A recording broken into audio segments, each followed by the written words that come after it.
And welcome to the fourth episode of the Crazy People Podcast, where it is a great event we have going on here. We have a sit-down interview with my good friend and lead singer of Thomas Ate the Cat, Joshua Cheng. Josh, how you feeling today? Good. You feeling nervous at all? Hell yeah. I know, I feel nervous too right now. I don't even know why. It's weird. I'm not a fan of the attention gets me. Yeah, nice. Why don't you tell people just a little bit about yourself, basics, how we know each other, and what we do? We play in a band together because I couldn't find another drummer. No, I'm just kidding. I'm just kidding. No, I got the job. I got the job at McCullis, and BJ knew you. And he kept wanting lessons. So I started teaching him. He said, I'm telling you, I got a guy that really wants to meet you. And it was talking about your goofy ass. Yeah, I mean, I definitely really did want to meet you. I mean, it'd been forever since I played in anything or was even in a band, and then you told me that, oh, dude, I got this guy, this secret dude I've been holding out on you. He's fucking this amazing fucking guitarist. You've never seen anybody like him. He knows all this crazy shit. And then, lo and behold, I finally got to meet you, and I was like, dude, what the fuck? This is awesome. We turned it into a band. About a cat, dude. We turned it into a band that's got a ridiculous name. But for some reason, people like us, so we're doing something right. Yeah, I mean, you can't really... I'm pretty sure it's your drumming and the fact that you play shirtless. That is definitely not the reason why. Showing off them tits, dude. He does. I mean, it's a tit show every time you play, so I'm thinking that's what's bringing him in. I mean, the tit show is definitely better a year and a half ago when we formed as compared to now. I mean, depending on, how women like their tits, but, they're a little soggy and flappy at the moment. It's fine. I like mine with a little bit of the suntan line with actual nipples are white. Just nice little V coming right down to the tiny little piece of areola you see. Just heading around it. Invest in some pasties, bro. Man, dude, invest in some pasties. Dude, that would be hilarious. Take them off in a show. Come on. Are you guys talking about my tits this whole time? Dude, no. Yes, why would we do that? All right, so what are we here to talk about today, Steven? Yeah, please. We are here to talk about my good friend Joshua Cheng and the life that he pretty much lived. Everybody knows him as what he just said, the lead singer of Thomas Ate the Cat, the guy that shreds a fucking guitar and can sling some meat just as good. But nobody really knows, the backstory of how he got to all of that, everything that led up to who Josh really is and what we know him as. So I can try and go backwards from this point until start from the beginning. Yeah, wherever you want to start, man. This is you. Okay. Wherever you want to take this. All right. When I met you, and we actually started the idea of turning something into a band, right? Yeah. And I had only known BJ for probably a month. Okay. Oh, really? It was that long? At this time, do you remember when that was? Do you remember roundabout what month that could have been? Because I'm thinking it was. I think it was like March. No, because I got the job there in September. So I'm pretty sure we started this thing in like October. It became like a thing in October with you. That might have been it, because I know it was in the garage. We had the propane heater still. Yep. That was in the beginning. That was it. It was in that time. Okay. It was when it started getting cold. Now, the reason I'm saying this is because I had only been out of prison about 5 months when I met you. If it was in October, it would have been August or September. Oh, man, it had only been a couple of months. I'd only been out a very short time when I met you. So, when I had met BJ, I had just got the job at McCullis because my now wife got it for me because I got fired from the market house in Hudson because they found out I was a parolee. So they literally, one of their employees, who has later since been disgraced and gone, got me fired for $1, like one of them little energy shot things. She claimed I'd stolen money. Oh, what a bitch. Yeah. So, yeah, they ended up firing me. which is really funny because when I stood up in the office and said thank you and walked out, they like all jumped. They're like at this point, up to that point, they had all been really friendly with me, liked me, talked to me. Yeah, you were a normal When I dude. stood up, all I did was stand up. They literally went, "Oh, okay, yeah. Have a nice day. Yeah, have a nice day." So you could see, it was like really. To be honest, like like they couldn't tell. You know. You know what? The man just likes tattoos, dude.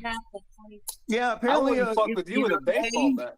Either they are as dense as I like to think they are, or B, I am as good as an actor as I would love to believe I am. Which I fucking know is not the truth. So we're gonna go with those people probably just, I don't know, dense. I guess I don't know what they thought, but anyway, after that whole thing started, that was like a job. I got the McCullough job that's turned into the band thing and all that. But before that, I had only been out, a few months. It was a very, very short amount of time. I got out in August of 2021, August 2nd. Now, with that though, did you feel like when you got out that since you did that every day in prison, we'll touch on that down the line, but did you feel like since you when you got out that you needed to find that, like you needed to find music, you needed to find something of doing that? Oh yeah. So did it just click naturally when BJ asked you, "Hey, I like want to learn"? Were you just like, "Oh shit, this is"? I did. I did it the entire time I was in prison. I've done it since I was a teenager. It is the one thing that's kept me sane. It's the only reason I'm sitting here right now. Because if I didn't have music in prison, my whole life would have went a very different direction. But with the BJ thing, no. My last job in prison was a music teacher. That's what I did. That's cool. So that was very familiar for me when somebody said, "Hey, you play guitar pretty well, right?" And I said, "Yes." And he was like, would you mind, showing me some things? Okay, well, that's the most familiar thing for me. I did it for 10 years before I got out. So that made it was easy to latch on to that. The band idea came later, but having it, it really is something I actually need, like for my mental stability. Yeah, Without it, I'm not okay. It's a fact. It is just a fact. Anyway. You guys want to talk a little bit about prison, like what your first day was like in prison? Oh, I was gonna say it started in January of '96 is I went in, and I got out in August of 21. So there you go. Do your math. Yeah, I was 19. I just turned 19 years old when I was arrested. All right, so I was not quite 45 when they let me out. So why don't we just throw the elephant out in the room right now? What did you get charged with, and why did you go to prison? Capital murder and robbery in the first degree. Capital murder carries a life without the possibility of parole for 25 years or death penalty. And the robbery charge carried 20 years. Okay. And then So did you carry out the murder? Did I carry out the murder? No. Did you, or were you there with somebody that murdered? Were you there with somebody? Yep, that's it. Okay. There you go. Gotcha. What? And you said you went. When did you get picked up for this, and what time did you go to prison? It was about a year and a half later when I was arrested, and I had just met my now wife, and we had been dating for a couple of months. Just a couple of months when they arrested me in January of '96. And I went to prison in July, if I remember correctly. I got my number in July of '96, same year. Fastest capital crimes case ever. Really? Yeah, fuck yeah. That is very fast. Months. Usually that takes about a year. It takes 18 months at the minimum. That's crazy. And why do you think it took such a short amount of time? Was it just because they were after you, or that I can't go into. That's a whole other, that actually is a legal issue. Okay. Gotcha. So did you get the chance for parole? Obviously you got parole, but at that time, or did you think it was life? No, when they give you the sentence, they tell you very specifically what you're getting, and they tell you very specifically what date you're going to see the parole board. And when they gave me the sentence, they told me it was supposed to be January of 2021. And because I got more time while I was in prison, it pushed it back to August. So just a couple months. How'd So you what- get Yeah, I got lucky. I only ended up getting 3 years on the escape thing, so that was cool. escape thing? We'll Yeah. touch on that. We'll touch on that in a second. Yeah, So we'll take it slow. Take it slow. yeah. So are you able to talk about the event that No. led to your arrest? Okay. What was your first day like? So obviously you were in jail, and then now you're finally going to prison. What was that first day like? Like your first day in prison, Well, where you're gonna spend that until When I- 2021? keep in mind when I was in jail though, that was probably way more traumatizing than my first day in prison. Really? I've always heard that facing- jail's I can worse. say this is what I can say. I was facing the death penalty when I was originally arrested. Okay. That's as a 19-year-old kid. No, I That's didn't a say you were. wonderful thing to hear. Yeah. So I had officers. One officer got fired for claiming he wanted to kill me. He was going to kill me at some point. I was stuck in a cell that was called a suicide watch cell. So they had my door open 24 hours a day, and at no point was I allowed to shut it ever. And it was across from the guard's desk. So 24 hours a day, there was 2 pairs of human eyes staring at me. Yeah, but you know those guards fall asleep a lot. Not there, they didn't. Trust me, no, they did not. And sent me all the way up until I went to actual prison. Yeah, it was the first time that wasn't a thing anymore. So yeah, the first day in prison, they give you a number. They send you to a place called the fish tank, Rotary Farm. And that's where they shave your head. They spray with the hose. You got to put that nasty soap on you. It's supposed to get off the mites or whatever you might be carrying from the nasty jail you just came from. Huh. And then which burns like hell.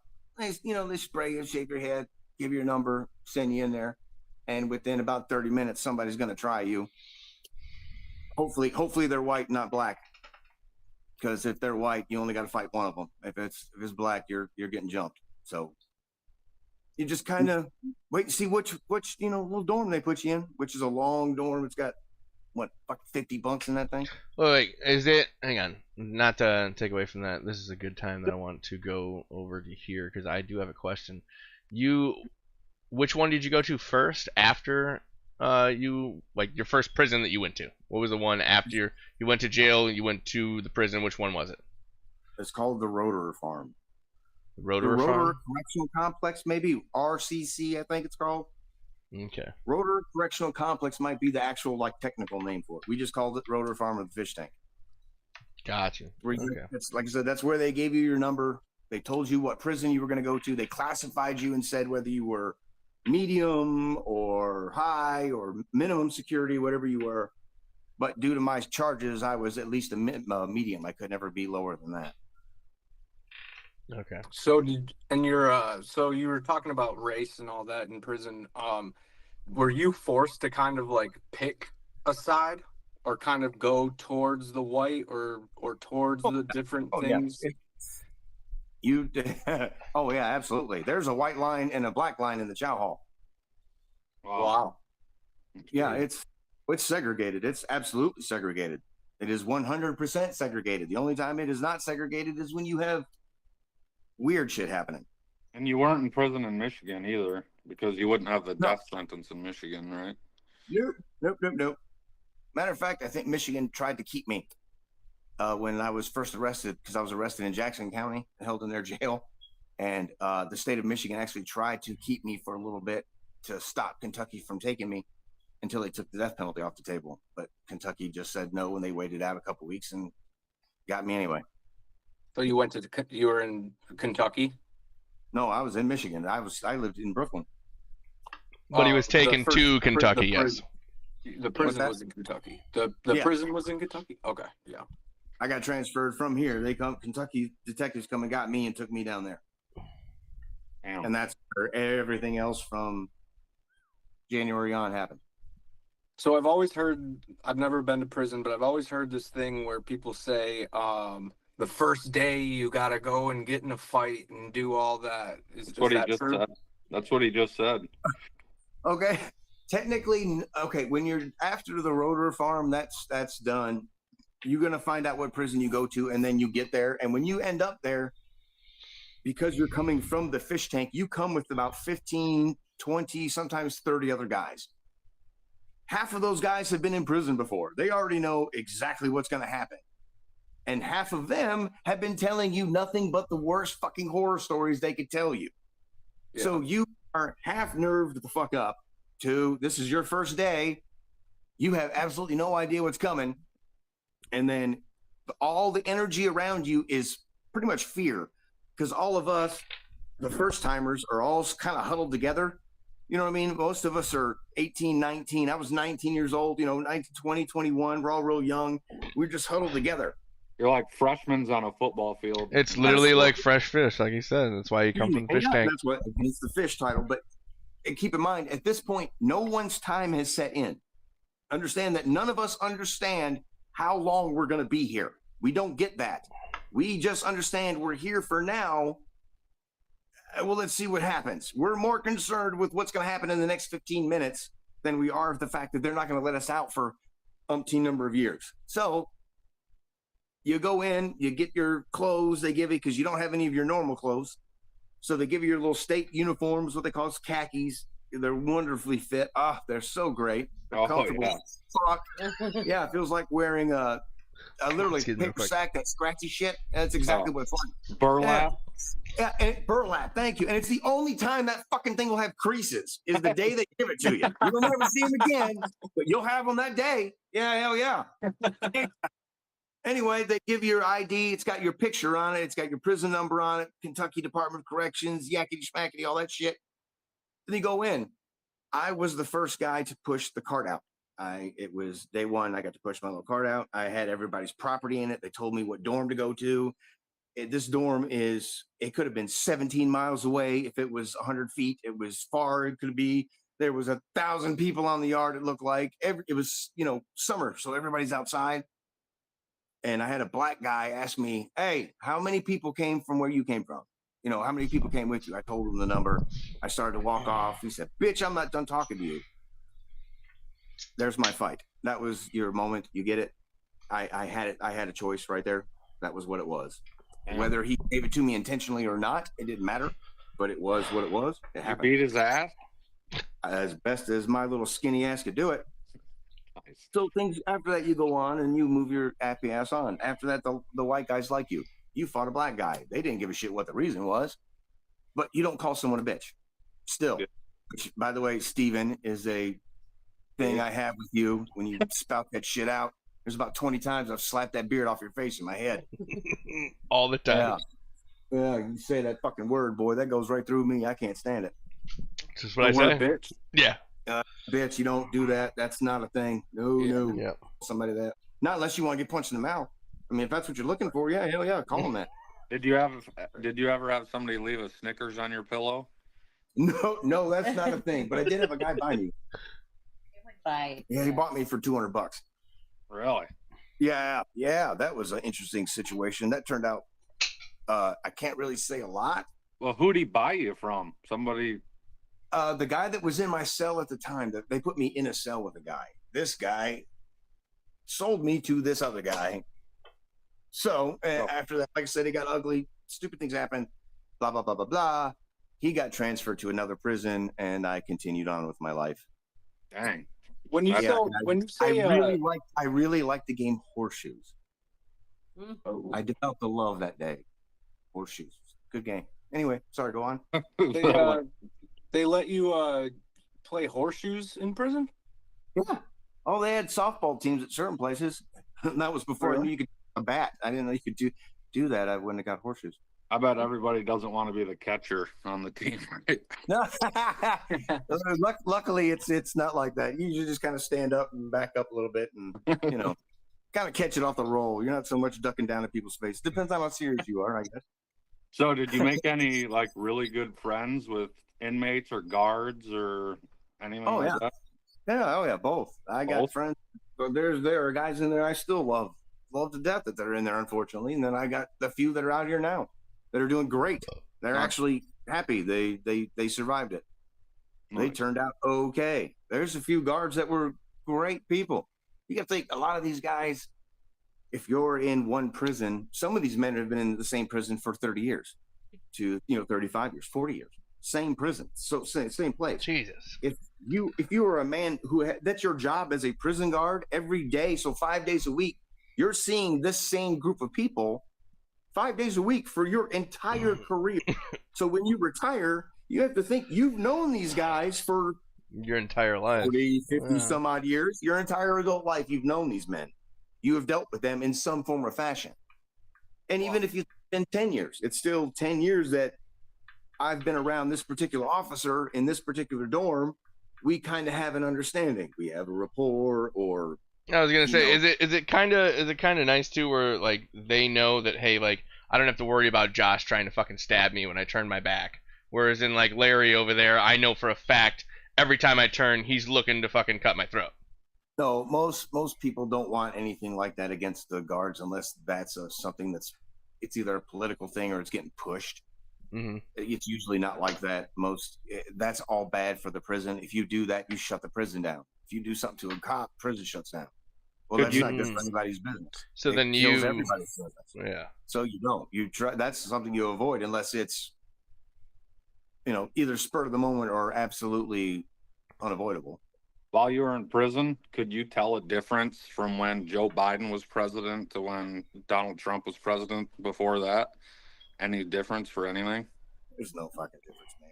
No, that shit doesn't make a difference in there. No, it sucks. It don't matter. They don't care. They don't talk about prisons. Well, don't I know. trying to provoke sympathy. I'm not doing that because no, they're in there for a reason. I'm not saying that. We all were. I'm not saying that. It's not a topic. Nobody talks about it. It's not a thing. It's cool. When it's mentioned, it's usually mentioned in passing. You know what I mean? It's not. Nobody wants to discuss it. Why would you? Well, I know Donald Trump just got this lady out that had like 25 years to life, and now she's working in the White House to get people out of prison that are falsely in there. It's pretty cool. Things like that are those are what you call wonderful million in a one-shot dreams, and it has to be federal cases for anything for the federal government to affect you. It has to be fed. I was in state prison. When you're doing state time, it has nothing to do with the feds. You couldn't get pardoned even if he wanted to pardon you. Yeah, you could. You could get pardoned for that. You can get pardoned through the governor. You have to go through the governor of the state. Gotcha. That's who you have to request your pardon through, is the governor of the state. All right, I got a question for you, Josh. Please. All right. So I tried to come up with a funny one. Did you ever see like somebody come in where you were like, you did so much time, like you're 10 years in, 15 years in, you know what's going on.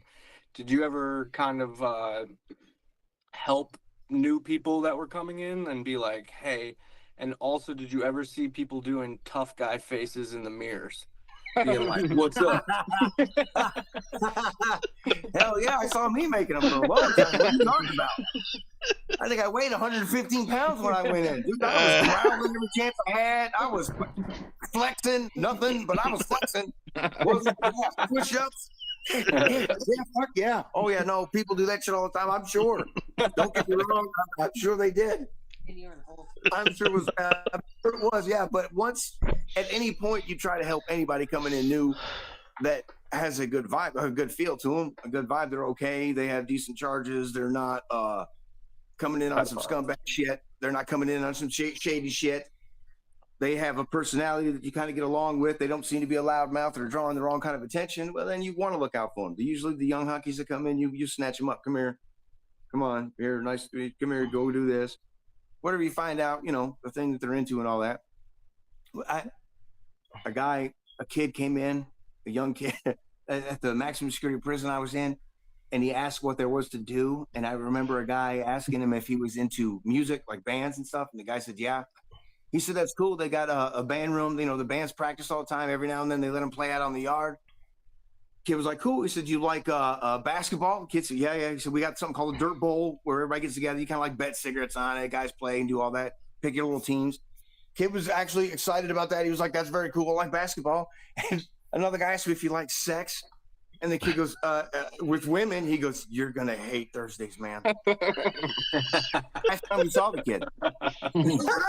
Yeah, Oh never my saw the kid again. God. So he might He have took probably that a went to little the serious. psych ward. I took it a little serious. Jesus. He needed a sense of humor. He didn't have one. That's too bad. So speaking of that too, like you always hear like sex offenders when they go in, pedophiles and stuff that they get got real quick. Is that like an actual thing that actually happens, or Different states have different regulations on that, my man. so like if they know that you're a politics- pedophile, they'll put you someplace different with other pedophiles, or what? Oh, listen. It's yard politics. The prison politics will dictate how many get to stay out and how many don't. Because sometimes at certain points they get things like Suboxone in, which is an awesome thing. So if you're a sex offender but you have a drug connection, no one will touch you. They will leave you alone. And it's disgusting. And they do dumb shit like that all the time. But and then they're surprised when the guy gets busted and everyone else gets busted underneath them. It's shocking. So usually they don't get treated well. Most of the time, they really don't get treated well. There's a few years there where they weren't treated so bad because the state of Kentucky started charging people outside time for beating somebody up. Now, if you whooped somebody and they bled, it was called an assault charge. And now you had to face an extra 5 to 10 years in prison. And that could be persistent felony offender charge on top of it, which makes it 10 to 20. So you can't even beat them up. Yeah, so you can't even touch anybody. Yeah, they made it to where for a number of years, you quite literally couldn't even touch them. Yeah, you couldn't touch anybody. Check-ins, you couldn't touch rats. You couldn't touch anyone. You were scared to touch them. If you did, it had to be pretty bad, and you had to be willing to take the lump on the fucking head. It started to change again. Don't get me wrong. They kept bringing all these guys in with what they call 85% time, which they give them a 50-year sentence, and then they tell them it's 85. They have to do 85% of 50 years before they ever have the chance to get out. So now you have to imagine they are filling these prisons with guys that were 18 to 25-ish, 26 years old with all of these charges like that were bringing them 40, 50, 60, 70, 80 years, whatever it was, at 85%. So suddenly all these guys didn't care. And then it went back to where they didn't give a shit whether they were getting an assault charge, because what were they going to do? Make them do more time in their head? Exactly. So, yeah, they just started, again, it started getting back to where it was kind of eliminating them again as the blot that they are, the blight. Excuse me. All right, so I got another question. All right. What was your favorite food, or did you have like a recipe, or was there like somebody in there that had this was my next question. What is your favorite prison meal? And if it's not a prison meal, what's your favorite cook-up? Okay. I just actually started liking food for the first time in my entire life when I got out of prison and moved in with her. Up until that point, my entire life with food was my parents raising me as a vegetarian and then food. Jesus Christ. Yeah. So exactly. Fucking sucked. Hated food. I hated to survive. In prison, there's no prison food that was good. When I first went in, it was still run by the state. The state had pigs. You would still get real meat like chicken leg quarters every now and then, even though you look like they came from pigeons, but big pigeons. But that you would get those. There was liver. Liver was a big thing, and like every now and then catfish, which was strange and dangerous as fuck. It had bones in it. It's like they were trying to kill you off. So you got kind of like real meat. But when the state got rid of it and signed the contract over to Aramark, and Aramark took over the food, and suddenly we were eating things that had boxes saying not designed for human consumption. We were suddenly eating shit like that and bleached chicken. They took it all out, and there was no more real meat, and everything was all that processed, whatever the fuck that is. God. That processed stuff that they form into things. They call it the cook-ups. Yeah, and when you get in there, a summer sausage, a ramen noodle, some fucking cheese sauce, man. Hot Cheetos. Crush up some, but it wasn't those. It was called the whole shebang. There's a chip in there called the whole shebang. My buddy bought them for me for my birthday. They're expensive as shit because they only sell them in prison apparently. But BJ McCullough, my guitar player, bought me a box of these things, and they're fantastic. Those I would crush up, and they got a Cheetos version of it. It's their flavor. Oh, it's so fucking good. You could probably put them in it, man. You could probably start a side hustle and sell those on the market out of prison. I probably could because I'm not kidding you. That was actually really, really good to do. You should call him Thomas ate the Cheetos. No, prison chips. Yeah. Prison chips. Thomas ate the Cheetos. I'm all for it. I'm good with it. I got to figure out. I got to find all the stuff. Oh yeah, I got to usually put like the dehydrated refried beans in it. I was a fan, even though they fucked my guts up. I still was a fan. I loved them. Mixed them in. Magnifique. Do you think in a couple years from now you'll like crave that? Like that prison food, or you'll be like you'll move on? I've actually looked for the refried beans. I've been trying to find them in a bag. If I could find them, I was actually going to make it for my wife. That's crazy. Jesus. But I here's what I had one night, babe. Try it. No matter where I try, you want to. So I haven't tried it, but other than that, Date night's on me tonight, babe. I got you.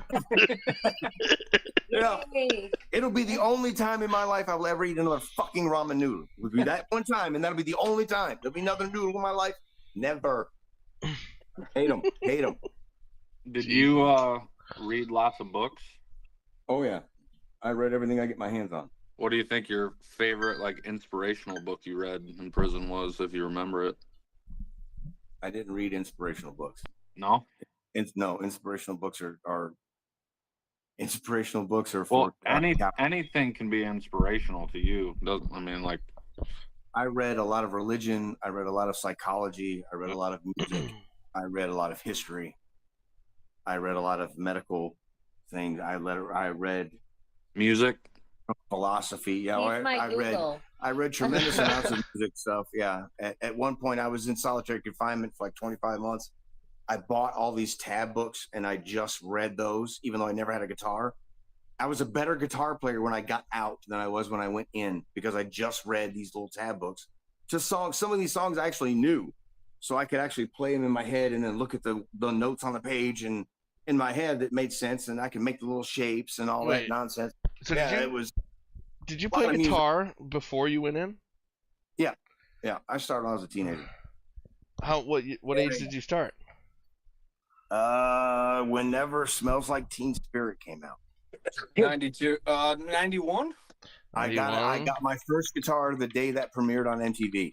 I watched that video. I destroyed my living room when I was like 15. I told my mom, if he can do that, I can do that. Yeah, 1991, August 27th, 1991. That day, I got a Fender. September 10th, it was released on Lead Singer. Master. I got a 1957 Fender Music Master. This guitar was expensive, and I did not know it. I got it for like an eighth of weed when I was 15. That's dope. I took a hand sander and sanded off this beautiful finish and spray painted it with a paint can like a jackass. I could have never done it. It was horrible. I can't believe I did. It was a crime. Is this what it is? Is this what you got? Yes, but it was sunburst. It wasn't that color, but it was sunburst. It had the one single coil pickup, in the neck position. Yeah. But it was a sunburst color. And I destroyed that beautiful thing. I don't know whatever even happened to it. Can't remember for the life of me where like that. Oh, like this one. Kind of like that one on the right. It's more that color on the right. There. That's it. Yeah. Yeah. Ha! That was my first guitar. Right there. That's beautiful. A Fender? Yeah, thanks. And I destroyed it. A buddy of mine named Drew Durr gave it to me. Yeah, you were listening to Kurt Cobain being like, "Fuck this guitar." Yeah, well, I listened to a lot. I listened to a lot of punk rock and like death metal at that time. So my music choices were kind of everywhere. And then I got into the grunge thing when that happened at the same time. So it was a weird time. Who's your favorite band? Thomas Ate the Cat. Yeah. Well, all right.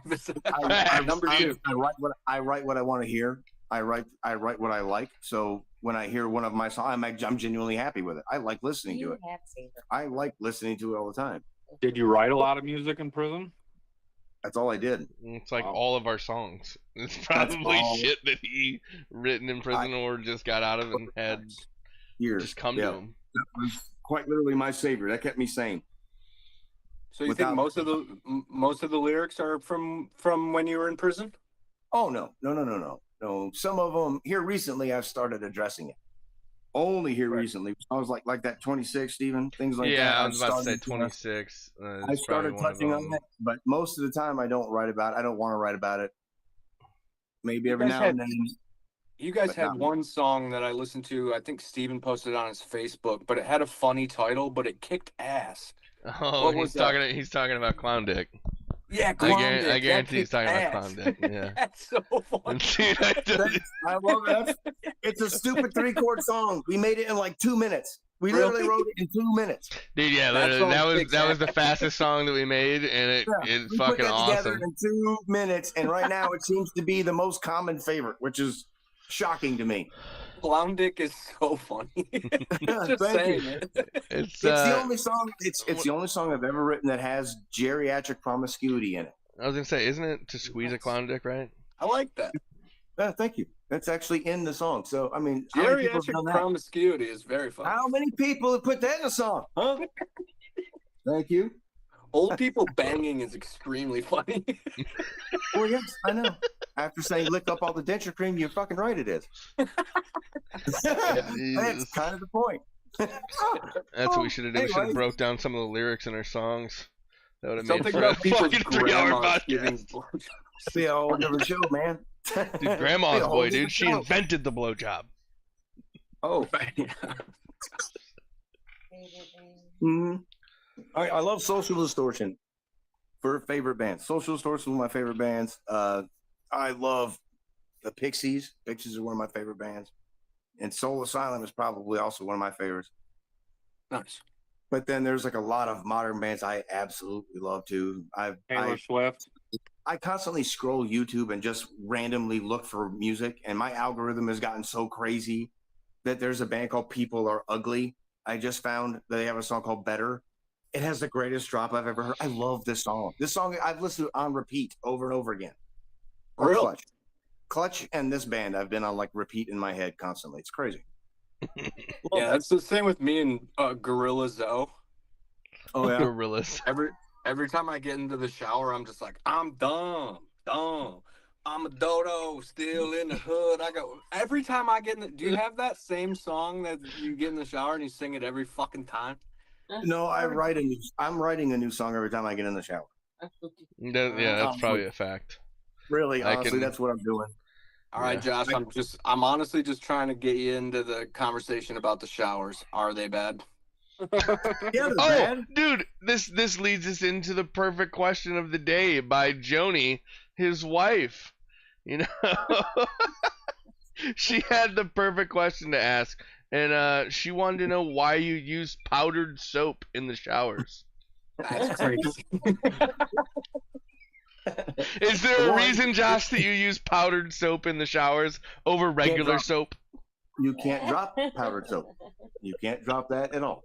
You can drop regular soap. It's not a thing, man. They don't have that in there. It's not. You don't have powdered soap. That's not a thing. Soap on a rope, though, right? No, they don't have that either. Oh my It's not god! a thing. Some But people no, would but ask for. It's like, never going to happen that you're going to accidentally drop the soap in a shower, because there's only one place that had a shower house, and that was Eddyville. The maximum security prison had 4 posts in there with shower heads sticking out of it, and all of you got together. Half the time you were sharing that shower head with another dude. You were just back and forth in the water. And even then, if you dropped something, most guys would take a whole step back away for you to pick it up. They didn't be anywhere near you. They didn't want you thinking they were gay. They were like, oh, my bad, go ahead. Right. And they'd let you get the shit, and that was the thing. You know, if you were in the bad section or at a certain time, maybe let's say state pay, when certain male prostitutes were making their money in prison, you probably shouldn't be at the back of the shower dropping anything, or just maybe not even being there at all, because you're going to see stuff you don't want to see, or be a part of stuff you don't want to be a part of. So you kind of go to the front. But again, nobody messes with you. Showers were bad.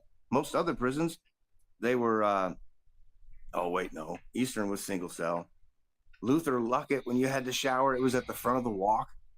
And when they had this diamond stuff, like this clear diamond stuff they put on the window so it would blur you out, like if they looked through, because it was clear. They could see right into the shower. They could see you from like up. It went to about where my nipples were, and up it was clear glass. They could see your face crystal clear. But for here down, it was all real blurry. Oh shit! So if there was like a 6'6" guy, his dick's just flipping in the wind for that guy. Pretty much. But when they would call, like, if they would let people out, like dudes would go to the yard, they would walk right by there. They got to walk right by the front of the wing to go outside. Oh, So okay. everybody walk right by. If you're showering, then you're just like, hey, what's up? Yep, I'll be out at 2. I'll see you later, man. Yep, okay. Yep, I'll let you. So that's not really. It's not dangerous. It's just fucking weird. Psychologically, yeah, it's weird. Yeah. That's a crazy thing to have happen to your brain. I didn't say, which leads me directly into the other question of you don't like being touched. No. Fuck Not no. at all. Nope. Nope. Don't like No it. handshakes or anything? Nope. All right. That's I do. My wife, I love it. I'm absolutely okay with her. I love that. That's fine. That's the attention. I'm good with that. Anybody else? I am really, really, really hard pressed to do it. My mom and my sister, I'm getting a lot better with. You know, everybody else, it's really short. It's brief. If I pat you on the back, that's a moment. Yeah. I don't do it. I'm not with all that nonsense. I don't want to do it. You spend all that time in there. Nobody's touching each other. We're not walking around grab assing and all that shit. Mhm. Some of them idiots do, but no, that leads to other shit. So if you're not doing that stuff, you know, it does actually mentally, especially that long of a period of time. And I'm supposing as I was becoming a man, it does stuff to your brain. It changes how you think communication. Yeah, I mean, I can't imagine you being 19 and spending all of your 20s in there. You're probably just like, oh, people just don't touch each other anymore. Like, that's just not a thing. 20s, 30s, half my 40s, my man. Yes, Yeah. no, that wasn't a thing. Was Outside there- of punching. Yeah. Was there a treat, like a commissary from commissary, that you were like waiting to get when they got it? No, most of the time, a lot of the commissaries started becoming like little grocery stores at a certain point. There was It never was, like, something that usually you're like, generic, it was like generic versions of pretty much everything, but you started to be able to get a lot of stuff. You know, most of the time, if there was a chance I could get cereal, I was really a big fan. I love cereal, so I'd try to get that if I could get my hands on it. That's always good. But then it usually depends on if you have the money or not. Now that you said cereal, most of the time- you told me this. Talk about the first time your mom took you to the store after you got Oh. out for Yeah. for that very reason, for cereal. She took me for cereal. She didn't think nothing of it. Why would she? Why would she? She walked. My beautiful mother walked me into some giant grocery store. I don't know where it was. And she said, okay, well, what do you want? Because I did mention I would like some cereal. She said, okay, well, let's go. She took me to the store. This is like my third day, maybe. And she took me to the cereal aisle. That's like this whole big thing that went down like 43 miles that way. And it was like 17 feet tall. And there was colors everywhere. And she goes, okay, well, what do you want? My brain short circuited. I had a choice of one. Now I have. Overwhelming. Talk about overwhelming. I just What stood there did- like an idiot. It what probably took me 15 minutes to find something. yeah, you probably picked the worst one too, because you were like, Honey Nut Cheerios. I went back to my childhood. I Nice. flipped out. Yeah, that's pretty good. Yeah, I freaked out. I was like, I know it. It looks familiar. Dude, was your the- head must have exploded when you saw a fucking laptop. Like, When you saw like an Man. iPhone. dude, the day they let me out, the day my parents came and got me, A I car? cage. I sat in a cage inside of that prison. Where it's called the bay where you're getting ready to leave. They make you sit in a big giant cage. They lock you in this fucking thing. I sat in this cage for let's see what they called me over there at 6 a.m. Something like I think it was 6 a.m. They called me up there. I sat in there till they let my parents in, which was 8:30ish, 9 o'clock. I sat in this fucking cage, waiting to go home for the first time in 26 years to step outside of this wall. I genuinely believed they were going to shoot me when they let me go. I That's- really thought when they opened that gate, somebody was going to go, oh, fuck, he got out. Get him. That's a wild thought. Really believe that. I'm not joking. You genuinely believe that. Wow. And even crazier, my folks hadn't seen me in so long that I was 225 pounds. The last time they saw me, I was little bitty. Yeah. You know, so they were kind You're a of shocked. grown at my man now. appearance. Yeah, I was kind of shocked at my appearance, as well as the tattoos and various other things. It was kind of crazy for them. But when I got in the car, we started driving. We went to the hotel. We had our moment, crying. I got to put on my clothes, real clothes for the first time, and eat blueberries because I asked for those because you don't get those in prison. That was the first thing you ate? Yes, blueberries and fruit, other fruits, man. Hell yes. I think there was a cantaloupe there, maybe. I know there's strawberries You're there. going to the sign. Yeah. So as we're going, I'm sitting in the front seat. My dad's driving. My mom's in the back seat, and a billboard changed. Please understand, in 1996, billboards didn't change. Yeah. There was no such thing as that. No. They're just So paper. it changed, and I thought, that's weird. Maybe it's motion. Maybe it's like a motion sickness. Maybe I'm not used to vehicles. I ain't been in a car in like 8 years because for a hospital trip. So I'm not really sure if this is okay. Maybe I'm getting a little queasy. It did it again. When it did it a second time, I started to think I'm broken. My brain is broken. I started thinking I was going crazy. Like the stress of this was so much that I'm going insane. I'm seeing shit move on a billboard. It moved. I watched it move. I watched it change to something else. And I think the third time it happened, I remember asking my dad, "Hey, Dad, did that billboard change?" And I'm just waiting for him to look at me like, "Oh no," and he said, "Oh yeah, they do that now." I didn't even think about that. The relief that I felt right there, my man, was incredible. I So thought, when was okay, it? So did you get a maybe phone I can right? make it. Did you get a phone right after? Like how long after you got out did you get a They phone? gave me a phone. Well, my parents brought me a phone. They gave me one when in the hotel room that they had stayed in the night before. When I was standing there, I gave it to him. Gave me my first phone number, which is cool. Made me cry. I'm like, oh my god, I'm a real boy. I got a phone and shit. Yeah. I got to put it in there. Yeah, I got to put it in there. I had no idea what to do with the damn thing, but they showed me how to work it. How to turn it on anyway. But Did that was about as far as I got with that. was that kind of wild the first time you were like, oh my gosh, there's a phone and I can watch a video, like anything I want on this? See, this is what I want to know though. What all did you have in prison? Because obviously you had music rooms and you were a music teacher. Like, did you really not have a laptop? Did you not have any? Like, was there not a computer you could go to? There was nothing whatsoever. You think they're going to give access to the internet to a bunch of convicts? Maybe. Half of them are sex offenders from the internet. Are you kidding me? Well, what about what was it? Rick? What about Rick Ross? He taught himself law in school. What? He just taught himself law from like reading?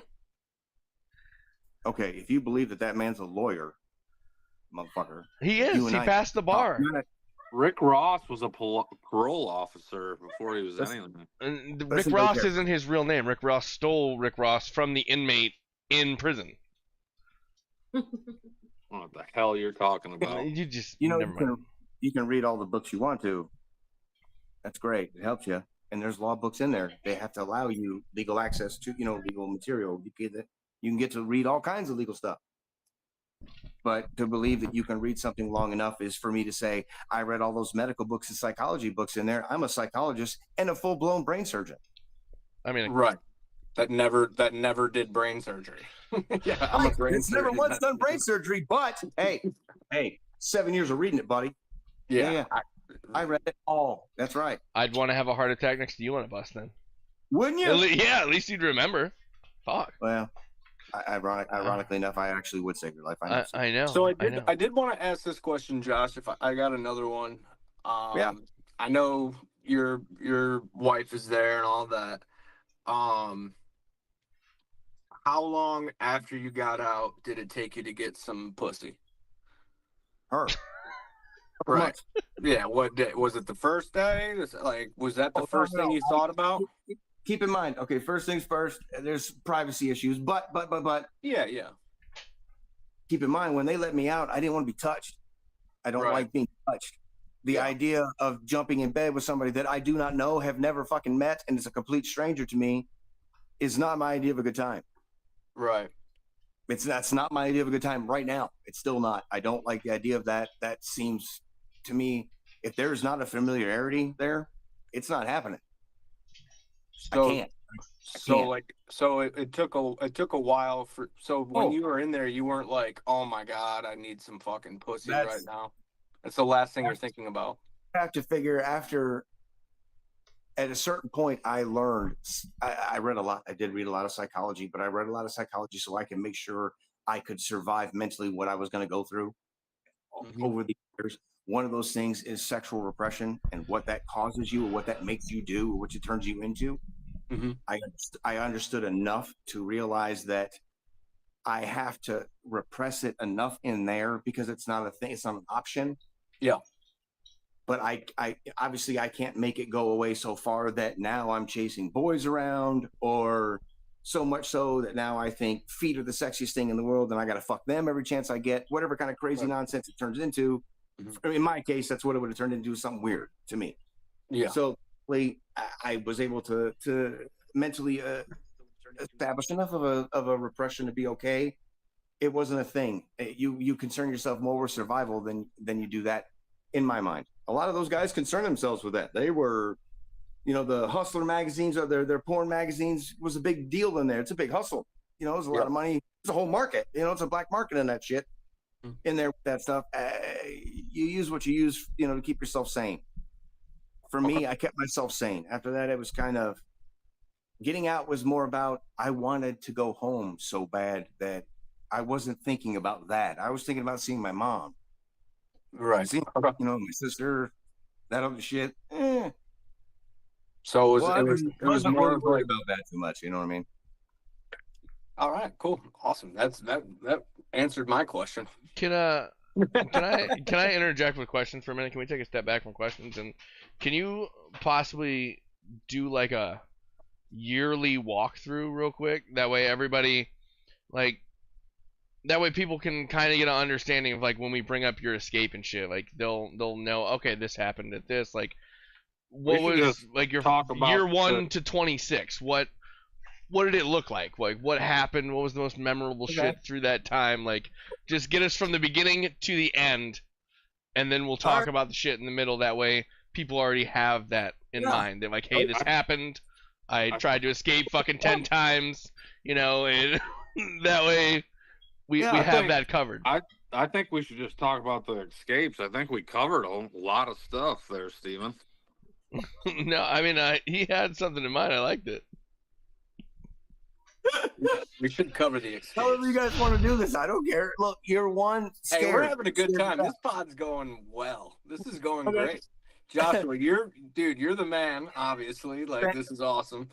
We're all asking good questions. This is going great. I appreciate that. Whatever you want. Yeah, this is we're killing it. No pun intended. Right. So, year 1, you're just scared all the time, and then you get there, and then you realize, oh, this is way better than jail. And then at that time, you could get your personal clothes. So my parents mailed me like a box of clothes and shit, which was cool. I ended up with some, like Chuck Taylors, which made my whole fucking world better. I still wear them. Made my whole life better and all that kind of nonsense. When you're first in there doing that, my grandfather mailed me my first guitar in there. And once you have that stuff, you suddenly feel normal again, despite the fact that you're surrounded by people you just don't know. How long into serving did you feel normal? Out of state. I was also from out of state, so I really didn't know people. A lot of these guys knew each other from the streets. They knew each other from hometowns or different counties or whatever it was. Yeah, that first year sucked. That first year sucked. I was so depressed. Nobody wanted to be my friend. It started to dawn on me how long I was going to be in there. People stayed away from me. They were like, dude, this dude sucks. He is just like the mokiest fucking dude, and to get away from him, he's gonna kill himself. Get away from that guy. Seriously, it took me finally realizing that I had no friends when I was like, oh, man, what are you doing? You got to fix this shit. Actually, Rancid and Out Come the Wolves. That album saved my life. I put that album on, and I had a tape deck. I think it was a tape deck at that time, a little tape thing, a little Walkman thing you get in. I had a little Walkman thing. I put that fucking tape on, and that was what I listened to continuously. That saved me, made me happy. Started fixing the brain chemistry. That was the first year. They probably It's thought awesome. you were an autistic guy, dude. They were like, "Don't fuck with the autistic guy." No, I mean, most of those guys in there did the same thing. He's No, gonna murder us all to sleep. I don't know what's all gonna those guys happen. in there did the same thing. They lived in their headphones. You had music on. If you could have it on, you had it on. You didn't want to be then there. You were wanted to be whatever that headphones was taking you. They stayed inside of the things. That music is extraordinarily big and popular in there. Unfortunately, most of those guys only listened to the shit they were listening to that got them into prison. What they were listening to in that mindset, they never evolved out of it. So it keeps them there instead I of go hard in the motherfucking paint. bad stuff. Yeah, whatever it is they're listening to.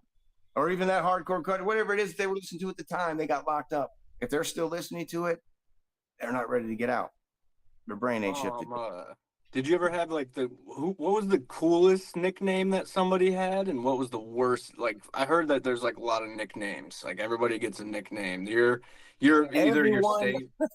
Everyone gets nicknames. Everybody. You can't even, man. If you survive without a nickname, I got lucky. If you can survive without a nickname in prison, you've done something. What's Steven's nickname? People have nicknames have changed over the years. Some of them gone from things like Lula and bitch to and Chucky or whatever it is. But then you get cool names like Reverend Goodhead. That guy is exactly what his name is. There was not creative license there. They named him what he is. They gave him his name. That's a dope name, dude. Reverend Goodhead. Best one. Head on Wheels. Oh my! Okay, it's a gay dude. Sorry, I almost said a bad word. It's a wheelchair. No, in a wheelchair. Yeah, he's a fag in a wheelchair, permanently stuck in this wheelchair. Oh my god! His head on wheels. Dude, that's come on. Q-tips is crazy. That's my favorite one out of all of them that I ever heard. That was my favorite. oh yeah. Oh yeah. But then you got, names, there's common names. Dirty, which was a buddy of mine for a long time. You get plays on last names. They're usually not really all that creative. They're not. Yep. Most people just kind of get, tinies. There's a lot of tinies. Tinies, yeah. There's a lot of those. Yeah, it's just stupid shit. Dirty, tiny Jew tits. Did anybody get Well, those they usually call them skinhead pinatas, and they get a different name. oh my god! Sorry. Anyway, you know Steven's nickname? You have a nickname for Steven? Oh no, I was not one for giving nicknames. I'm not that guy. Oh, his is Steroid Steve. Oh, now, yeah, it's great. I like that nickname. That's the fucking best nickname ever, dude. His friend William Sneed gave us that, and that's fucking great. Shout out to William. Love you, brother. Love you, dude. Probably not the best nickname ever, but okay. Yeah, no, it could be worse. It could be a lot worse. William said this podcast is gay, so fuck you, William. Yeah, fuck you, William. Yeah, fuck that guy. Who the fuck is that? You know who William is? He's Matt Sneed's cousin, the guy that loves Something About the Sun. Oh, that guy, yeah. I like that guy. Why is he saying that? Oh. It's not Matt, it's his cousin. It's Steven's shirt. I know Matt. I don't know his cousin. Yeah, that's fine. Anyway. So you guys are doing like your band and everything. Can you play a song? Like, you guys are kicking ass. Yeah, you guys should play a song, or maybe like, do you guys ever get in beefs with other bands like rappers do? Damn. Like, that's kind of ironically funny. Yeah, you can tell that. I'm gonna grab a beer. You go ahead. I'll let you take that. You word that as best as you want. Here's an interesting story. I doubt very much this band, whoever they are or person, hears this. Maybe they will. I hope you do. When we first started playing and doing this thing, we actually, went to a show. We did it. We had a name. It was an official thing, right? Yeah. When we were done, we fucking left. We went home. We did our job. We got the fuck out, right? Well, we did it again at another show. We got done. We got the fuck out. Problem is most of the fans were leaving with us. People like us. Yeah. And it's not big shows. We're talking like 10 people, but still the point is fucking people left. Oh, trust me, I do stand-up comedy. I know about 5 people in the crowd. Right there it is. You understand, right? So Your crowd because goes from 7 to fucking 2 after you leave. right, No, if I get 2, I'm lucky. nice. So because of this, we do this, and somebody has a problem and tells the guy that promotes these shows that he doesn't want to. They don't want to play with us anymore because we just leave and it does all this. Yada, yada. The problem was at that time so fucking innocent that if somebody would have just asked, it would have been solved without anyone's feelings getting hurt like their feelings getting hurt. All they had to do was literally say, why is that happening? I haven't been in a band on the streets since I was 18 years old. Guess when the last time I played a show on the streets was? Back then when I was 18 years old. Steven, when's the last big show you played? Don't worry, keep drinking your beer. BJ, how many you've done, buddy? None. Brad, learn from me. None. It's not a thing. No, Steven used to play for like 25 cats in his basement. I remember. Fact. And I guarantee you, every one of those cats left as soon as they had the chance. They're all Point dead is, now. Yeah. I heard we somebody did not ate know them. there was apparently some kind of unspoken rule that says if you're in this show, you stay till the very end, ride this whole bitch out. If you worked all day long, drink a Red Bull, blah, blah, blah, we don't care, whatever it is, show up and stay there the whole entire time. Okay. That's cool. How would we have known this rule? Yeah. No one told us. This is what they call proper etiquette or whatever the fuck it is. No one told us. I didn't get a memo. No. Steven didn't get a memo. I didn't get Nobody a else in the fucking band got a memo. Considering this is the first show we ever played as adults together, or even period, seemed like maybe, just maybe, Alex was cool. He gave us the leeway. He listened to me. He was like, yeah, I gotcha. But that other group, I'm like, damn, man, you could have just asked. We didn't know. And again, sorry, I know people have their rules and you got to have your proper etiquette, and I get all that. But dude, after 26 years in prison, I will be fucked if I'm going to let another grown man tell me what the fuck I can and cannot do and when I can and can't do it. That's fucking beautiful, dude. That's exactly that is a beautiful thing, dude. Yeah. Fuck that. I can fight. Like, so you don't know. I don't care.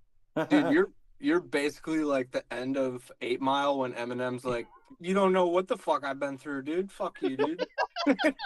Yeah, kind of. Yeah. I mean, it's you look me in the face and tell me, no, you can't leave. You got to stay because I said so. All right. Okay. But what do we do most of the time now? Don't we stay generally till the end now anyway? The last couple times, because I love and respect Alex. Yeah, I am absolutely trying to do everything I can for that. And I love these bands. I want these bands to succeed. The problem is that we get up at 4 a.m. on Saturdays and we work. You know what I mean? We get done, have to run home, shower, and then go and run and do this show. I have to put energy into these shows. I don't stand there and just sing into a microphone. You know, I don't do that. I jump around like an idiot because I'm an idiot. The problem is that takes a lot of energy to do. I'm old. I'm almost 50. This shit don't come as easy as it used to. Seriously, after I'm done, I really want to take a nap, like a really long nap. I've seen it. I've definitely seen it, dude. It's Thomas ate the nap. Thomas ate the nap. Yes, Thomas should be eating a nap. Thomas takes a nap, dude. Fuck that. Thomas takes a nap. Yeah, we go from Thomas ate the cat to Thomas takes a nap now. All right, thanks. We'll be back tomorrow, everybody. If we keep doing this, I'm gonna. We might have to change it. I'm just saying. Just saying. Steven told me that if anybody in the band was Thomas, it was him. Yeah. I mean, that makes sense. His wife came up with it. How did, again, refresh everybody. How in the fuck do we go from shattered ashtray or broken ashtray to Thomas Ate the Cat? Because literally we were going to play our very first show. It is fucking Thursday, 24 hours before we go to play our show. We have Broken Ashtray on everything that is about us. The YouTube, the Facebook, everything. All right? There's another band called Broken Ashtray. We have to change in 24 fucking hours. We have to be somebody completely different. And then all of a sudden I'm sitting at work rattling fucking thousands of names in my brain. Can't come up with dick. All of a sudden we get a text. I got the name. And it's a fucking photo of... Josh, do you have the photo? It's the banner thing. Oh, It's the I can find it. But Oh, it's right he somewhere. sends this fucking photo of this like demon ass figure with a cattail hanging out of its fucking fangy ass teeth. And it's just written in like bloody letters, Thomas ate the cat. Accurate. Please explain where the fuck did this come from? We were trying to figure out a name. Brad uploaded that. Brad, our bassist, right? Our awesome bass player, uploaded that band name generator, some kind of thing that he put on his phone, right? And he put in like Josh, and he put in a bunch of stupid shit, but it was like based on me for whatever reason. And while he was doing it, it ended up coming like there. Oh yeah, that's the picture right there. Original. Oh That's yeah. literally- Yeah, that's right. Tell me again. That's the picture. So he's got this thing coming up. It was like Joshua Eats Cats or something was the name that he came up with for some whatever reason. And I was like, that's a horrible Joshua Eats Cats is a horrible name. I don't want that at all. Like in no way. And Brad was like, well, I don't know. No. Stop with that. Turn that off. He walked away, but I kept playing with it in my head for some reason. And it ended up becoming, and I don't know, Thomas ate the cat, and I don't know why. I just played with the words. Same thing I do with lyrics, just played shit around. I came up with that. I kept it in my head. I basically told myself, if it sticks when I get out of work, if it's still there, I'm going to have my wife draw this picture because she's an artist. I'm like, I'm going to have her draw this picture that I got in my head. And that's going to make these guys want this name. Because if I just say the name, they're going to tell me no. Yeah. So that's exactly what I did. I went home. I had the name. Smart. She drew it. I took them the picture. Here's the name. Here's the picture. This is it. Literally That's smart. showed up the next day at band practice on Friday when we go to load and pack up to play our first ever show Saturday. Slaps this photo that his wife drew down and just goes, "That's our band name." We all looked at it and was like, "Yeah, that's you can't fucking beat that, dude. Yeah, that's our name. Like, it's 24 Steven. hours. I don't want to argue." Hey, Steven, will you do me a favor? What? Will you look up a picture of Jim Brewer?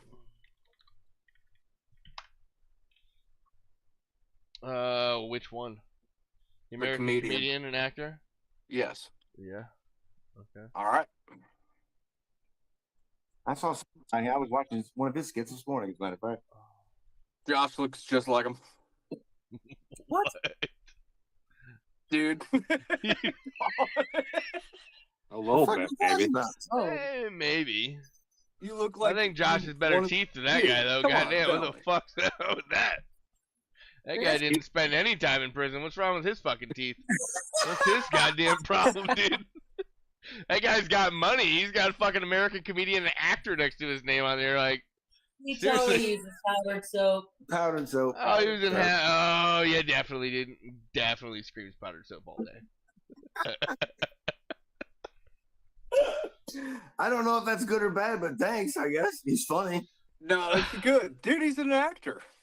Yeah, he's funny. I give him credit. He's a funny guy. I just watched something on him this morning. Like in one of his little skits. YouTube.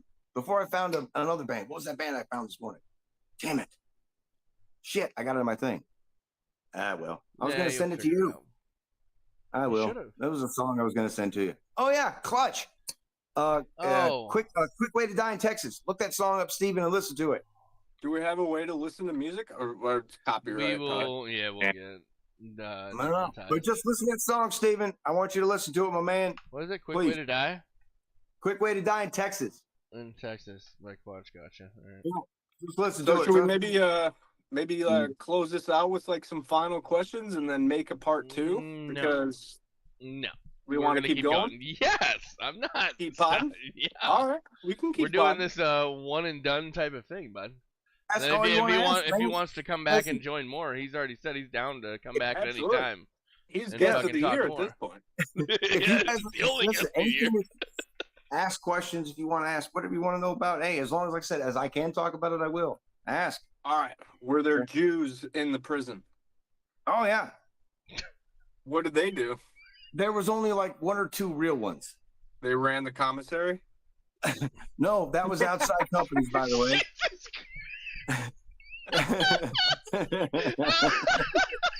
They overpriced the cereal. I'm They on my were way to take a like- piss. I think I pissed a little bit at my pants from that one. It was good. Look at that. No, it was outside companies. Outside companies do that. No, really, actually, there was only a couple of them ever in the They're like Hasidic? Like, did they have the curls and all that? No. They don't have those. No. You gotta You won't shave those those, off. those don't go to prison, my man. Yeah, because you have to shave your head when you go in, right? Yeah, you know who they're related to, right? They're not going to No. prison. Oh, the Hasidic Jews don't go to prison? Not Wait. Hasidic ones. No. Why? What are they related to? Teach me. I'm I on don't my way know. back. Wait, what? Tell me. Why don't they go to prison? Hey, you say it. Yeah, somebody tell me. Or otherwise, I'm going to type it into Google and AI is going to tell me. No. Well, one, they're actually extraordinarily religious people, and they don't act out. They're not that type. They're orthodox. They're extraordinarily controlled. But Did you two, get more religious in prison? Did Why you get did- Oh. religious? He's covered in it. yeah, I'm covered in my religion. Unfortunately, Oh, yeah, I forgot some about the don't. tats. All right, so what's your favorite Hey, prison you tat? fucking bitch. That's the one I was going to ask. I was gonna ask Fuck you, how you many. didn't- Well, you wait, didn't hang on. ask it. Hang on. You can ask that, but how many tattoos did you have when you went into prison? 6. How many do you have now? I don't even know what's I all don't. of You them. can't count them. Okay. It's not. What You don't ones count Only did them. you, chicken what ones count, did dude. where were the ones that you had before you went into prison? I only have a few of those. Most of those are covered. You A covered lot them? of mine before I cover them. Yeah. Okay, Yeah. and then Yeah, what you is don't- your? Obviously, he just asked, what is your favorite prison tattoo? I actually have 2. But let me tell you, this is my favorite one because One there's for a both of story. us. There's a story behind this Yes. that I promise will make you laugh. I think it'll make you laugh. Anyway, Already laughing. It's so- fine. Come on, Okay, show so- it, dude. Yeah. 2 days. Take No, your pants no, off, dude. no. Come on. 2 days. Look, 2 days. 2 days before I got out. 2 days.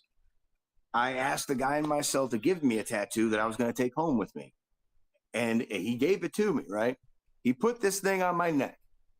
Okay, I don't know if you can see this. but White across rice it pride. says White Rice Pride. Put your chin Okay? up. Chin up.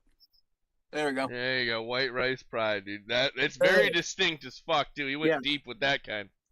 Right. bad I did got that that hurt? done because I thought it was funny because you got all the guys with the white pride tattoos. Hey, I got Chinese in me, so I thought white rice was funny, right? White Yeah, rice. your last name's Chang, dude. Right. I'm proud of who the fuck I am. I was happy with it, so I threw that on me 2 days before I get out. I go home. Now this thing is healed. Everything is fine.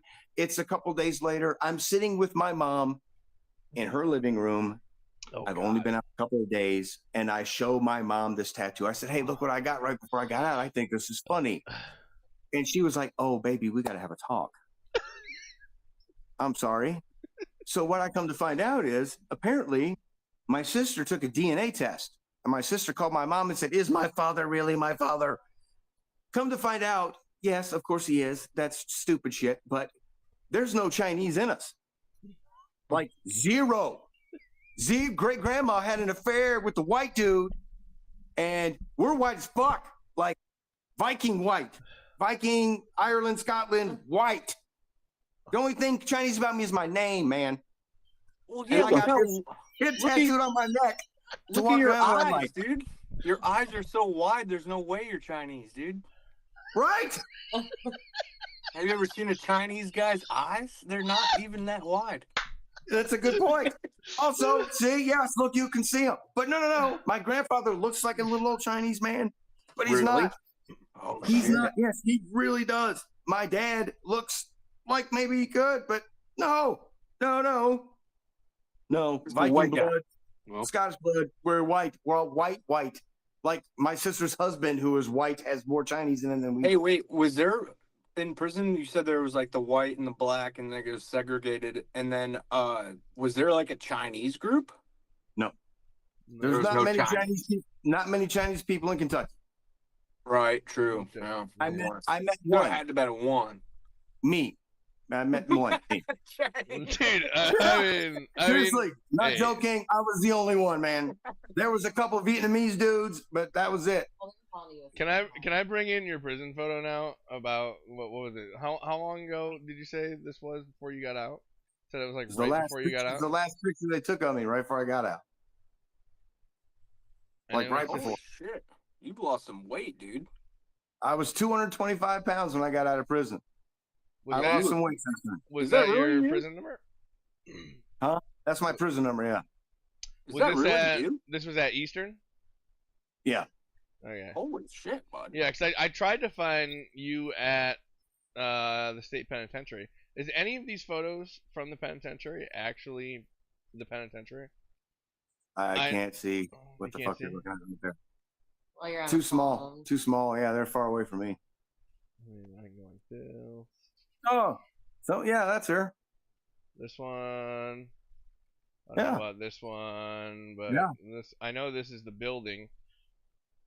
Yeah, oh yeah, all that's it. Yeah. I There don't you know go. why they keep showing this guy religiously in every photo that I've searched. That's a death row inmate. He's wearing red. Yeah, okay, that makes more sense. Yeah, I that's don't know that's oh there it is. Let's see, let me zoom back out so I can see what the fuck I'm looking at now. Yeah, great memories. Yay, thanks. Woo! I mean, Steven's like, hey, wait, have you no, seen this picture? yeah, is this your music room from Eastern? Right here. I mean, it's blurry as fuck. It's the best one I could get. Yeah, And that's it. it's That's the literally- gym next to it. So you Yeah, got see that gym? See the gym picture right there you're looking at? yeah. Okay, to the right-hand side of that picture, all the way to the right, along that wall in the back right corner is the door Is to the band this. room. That's where it is. And That's this is that the band room right there. Yeah, there you go. And this is where you played and shit. Yep. That was practice time, man. Oh, right. That's the chapel. Yeah. Did they And give then- so the drummer, does the drummer get real drumsticks, or are they like kind of like Yeah. softer drumsticks? Oh no, they're real drumsticks. They're not worried about it like that. Hell, you can have a guitar in your cell. Really? Man, I don't need to make a knife. I can beat you to death with a guitar. If I'm that mad at you, I don't need to worry about That's that. what I'm saying. It's like it would be way easier. I got a could shave a TV. I can hit, drumstick. there's a TV in my cell I can hit you over the head with, or a whole locker they give me I can push on you. Yeah, I know everything's a weapon. Speaking of So this, they had this is a so weapon. they had TVs in the cell. Yeah, you could buy these 13-inch was the biggest you were allowed to have. What was the Oh, what was your 13. favorite movie? Did you have a favorite movie that you could watch? But no, Josh they had Cheng like regular, Redemption. no, they had like regular channels like TBS and TNT and all that. All that stuff. Got him to get into Cartoon Network. I watched a lot of cartoons pretty much. That was my thing. I just watched cartoons. No reality. I didn't watch news. I didn't care what was going on in the world. I didn't No. give a shit. No Shawshank Redemption. I've seen it about 1,000 times. Stupid fucking movie. It's Took one of him the way too best. long to get It's a out of there. classic. He was stupid for taking so long. All right, how'd you try to escape? Let's hear Yeah, about this. there you go. I was just gonna get to that. Which one were you suspended for 3 hours in? Was it Eastern? Was it the penitentiary? No, Green River. Green River. That's the one I Okay. got for. Yeah, it took him a long time to cut me out of the razor wire. That's the one that was when we tried to go, we had made homemade bombs. We had razor blades melted into pins so we could use them to cut our clothes. We thought if we got caught on the razor wire or cut our clothes, we would be smart and cut them with our little homemade knives because we're fucking geniuses. We made bombs, right? We think we're so smart. Bombs we haven't tested yet because we're in prison and you can't. So when this whole thing happened, it happened at 5:30 in the morning. I got caught in razor wire because we had no idea. We hadn't left that place in like 2 years. So, or a year and a half, whatever it was. Nobody had any idea what was in between the two buildings. We're trapped. We can't get out. One of the guys that's with me, it's me, my buddy Andy, and another guy named Rick, my friend Rick. I love these guys, especially for this. But Rick is deciding he was gonna kill himself. He wasn't gonna be taken alive. And he put he rolled over and put one of the bombs on his forehead and he lit it. And all it did was basically be a smoke bomb and just blew some fire out and set his toboggan on fire, which was fucking hilarious because there's a guard screaming at us with a shotgun yelling, "Get on the ground." I'm like this in razor wire. Andy's pulling on the fence and this guy's setting his head on fire. This shit is, you can't make this up. This is what's happening at the time. He goes, they And are that didn't work. That didn't work. So Andy gets off the fence, and Rick says, I think that's when he yells, "You'll never take me alive." He took one of the pens out that had a razor blade melted into it, and he went like this to cut his own throat. Well, when he did, it literally went, beak. He made a nick, and the blade broke off and flew in the air. And I'm pretty sure even the guard laughed at that point, because the rest of us we were horse laughing this dude. He was laughing. We were laughing. This was stupid and funny. I almost bled to death. It was ridiculous. I had so many. I'm covered in little white dots from all the holes from the stupid concertina wire where it pokes into you. My whole body's covered in these stupid little scars. Anyway, the guards go, "Hey, that's the autistic guy with the headphones. He's stuck in the razor wire." if it was only me, I might have got away with that. I might have just, played it off. Of course, keep He in mind, doesn't know what this he's is the mid-90s. doing. Hold on, mid-90s, nobody was autistic. You were just retarded then. I stole that joke Autistic from was no Nuff. thing. I stole that came joke later. from Nuff. Yeah, that came much, much later. You weren't allowed to be autistic. Wasn't a thing. So, Right? yeah, Yeah, true. Like they didn't Yeah, even know about retards back then. yeah, they'd have just called me special. And if I was by myself, they'd have called me special and probably not done nothing about it. But the fact that those other two idiots were there They knew about retards after that. That didn't make it work any better, actually. One of them's trying to kill himself. It ain't working. The other guy, yeah, it was a mess. We ended up in the hole. There was hunger strikes involved. There was a lot of hole time. There was prison charges. Speaking of the hole, So, you spent how much 25 how much months in the hole. time? Yeah. I was gonna ask that. Good question, Steven. Sorry. I didn't Well, mean to I interrupt know that he spent 25 months in the hole at one Whole point in time. time. In Kentucky at that time, whole time was given out like candy. If you didn't make your bed, you would get 15 days in the hole. Yeah. That's 15 days solitary And you confinement were in for it not for making 2 your bed. Yeah. Crazy. They just gave that shit out like it was candy. At that point, they didn't care if it mentally traumatized you or did psychological damage or long term, whatever. They did not care. They wanted you in the hole. That was what they did. That was their punishment for everything. A fight, 15 days. If you kick somebody, it's 45 days. If you lent someone a stamp or a cigarette and the guard wanted to be a dick, it's 45 days in the hole. Damn. Shit, they could just be at everything was whole time. So you got to figure the first half of my bid, I spent a whole lot of it in the hole. My A lot. uncle, my uncle did 4 years in the hole, like straight. Yeah. And That makes sense. he's Yeah. fucked. Yeah, He's that Yeah, tracks. completely- That he's tracks. I know which one you're mentally- talking about. He's completely gone. Yeah. My man, the fact that we're having this conversation is nothing shy of a fucking miracle. Because I believe me when I tell you, I was batshit insane for a long time. That Like shit a fucks you long up time. because you don't talk to Not- anybody. Yeah, no, it took a while. You're not okay. You're not okay when you come out of that. Coming Yeah, from it's that, fucked yeah. up. What did you do? What was the first day like when you came out of 25 months? I mean, that's 2 years and a month in just I had a a friend of fucking mine. dark I had a friend of mine. I had a friend of mine, a guy that I didn't know, but another buddy of mine knew him, and told him, look out for me, get him some tobacco, get him some tobacco, get him some coffee, look out for him, he's a good dude, blah blah blah. So my first day wasn't really that bad when I got out, because I came out on the maximum security prison. I came from a little weak prison that I tried to escape from to the big boy prison, the big fucking castle where death row is, that kind of thing. Yeah. And so it's intimidating. It's scary as hell. I think I just turned 21 when I was in the hole, then turned 22. I was 23 maybe. Still young. I don't know So anything. you spent I've been in the 25 hole. months in the hole in the penitentiary? This one? Yeah. Well, the first few months was at Green River, and then they sent us there. And then you sent them here, and you just spent fucking the rest You of get it transferred. in Yeah, their you hole. get transferred there. You spend it in the hole, and then when they let you out, Nice.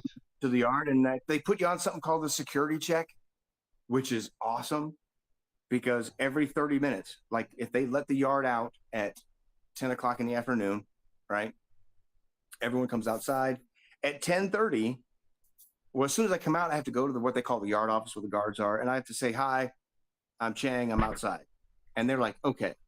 Every 30 minutes on the half hour, 10:30, 11, 11:30, all the way up until I went inside, I had to come to that yard office and say, "Hi, Cheng, I'm here." Had to do this every time I went outside. So if I was outside at any point, I had to go and do this. Walk by, wave at them in the tower, make sure they see me, I remember a few times I would cover myself in dirt and run up to the window out of breath. Oh yeah, that was funny because they'd snatch me up and bring me in the office and go check the yard, and it's just dirt, you know what I mean? But they would go look around to see if I was digging something. It's like, fuck, you have fun. I was in my early 20s. This shit was hilarious. He's digging a hole. He's got a Yeah, I hole. wasn't serious about it. It was hilarious to do. But I was on that, and then after you We do got that, a they made you, Vietnamese. He's digging a hole just like they. it's just like the Vietnam again. We got a Chang. It's the Kong is back. The Kong is doing it again. It's guerrilla warfare out here, dude. There's holes everywhere. Trapdoor And he's spiders. hanging out with the Jews. There were some of those guards that probably were there in Vietnam that might have thought that maybe. Luckily Right? for me, Yeah, they're probably. He's got trapdoors. the They're ones like on the inside Chang. I don't don't like carry Chang. guns. Yeah, they don't carry guns on the inside, so that's probably the only reason I'm here. What happened when you break in? Oh yeah, I remember. You got to imagine a lot of stupid things that happen are usually wonderful learning experiences.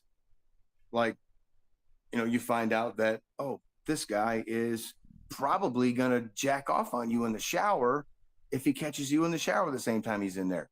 Maybe you don't go to the shower at that time. Or Yeah, this why is a would you? blind spot.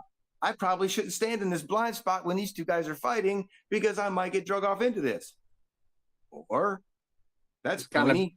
Just be smart. You had to Yeah. be smart about You it. have to, 90% of it is just, it's fucking common sense, man. It's Yeah. common sense. How you stupid was walk the by average yourself- prisoner in there? If you walk by a cell, you don't look in it. That's not your cell. That's not your house. Because that's my house. That's what I called it while I was in there. That's my house. I refer to it as a house, not a cell. That's my Yeah. house. Don't look in my house. Why are your eyes in my house? You have no reason to look in here. You don't live here. Nothing in here belongs to you. What are you doing? It's a good way to get your eye knocked out. So you don't look. The little things you learn. It's common sense. It's not your business. Why are you looking at it? If these two men are fighting, why are you looking at it? It's not your friend. What are you paying attention to it for? Why And do you like, care so what when anyone you else is doing? So when you got out and like you're finally like free and you're in this like you can do whatever the fuck you want basically.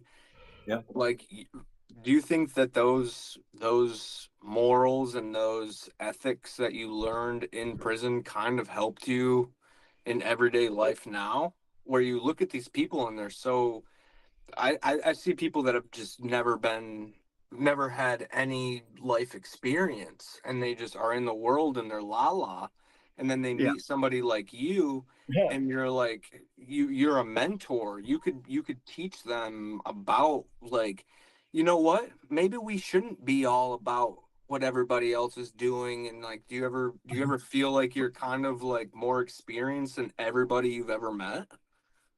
Yes. You have described that so succinctly, my friend. Thank you.